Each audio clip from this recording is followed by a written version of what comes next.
અમરેલી જિલ્લા કોંગ્રેસ કાર્યાલય ખાતે અમરેલી યુવક કોંગ્રેસની વિસ્તૃત કારોબારી બેઠક મળી હતી, જેમાં પ્રદેશ કોંગ્રેસના કાર્યકારી અધ્યક્ષ ઇન્દ્રવિજયસિંહ ગોહિલ, હરપાલસિંહ ચુડાસમા, પૂર્વ વિપક્ષ નેતા પરેશ ધાનાણી સહિતના નેતાઓ ઉપસ્થિત રહ્યા હતા। પૂર્વ વિપક્ષ નેતા પરેશ ધાનાણીએ યુવાનોને સંબોધીને જોરદાર ભાષણ કર્યું હતું।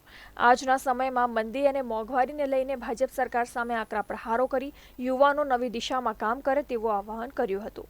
વધુમાં ગાંધીના ગુજરાતને બરબાદી તરફ ધકેલાતા યુવાનોએ જાગૃત બનવાની જરૂર હોવાનું જણાવી અમરેલી જિલ્લામાં નવનિયુક્ત નવા યુથ કોંગ્રેસના હોદ્દેદારોને પત્ર એનાયત કરવામાં આવ્યા હતા।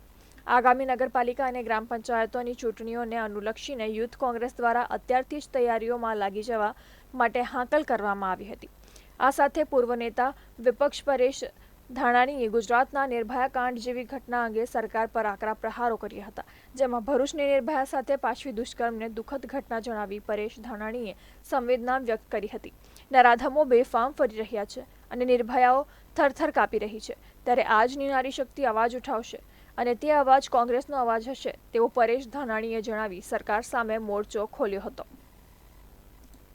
નરાધમો બેફામ ફરી રહ્યા છે, નિર્ભયાઓ થરથર કાપી રહી છે, ત્યારે આ ગુજરાતની નારી શક્તિ આવતા દિવસોમાં સંગઠિત થઈ નારી સન્માન માટે, નારી સશક્તિકરણ માટે આગળ આવશે, સંગઠિત થશે, અવાજ ઉઠાવશે અને અવાજ કોંગ્રેસનો અવાજ હશે એવો મને સંપૂર્ણ વિશ્વાસ છે।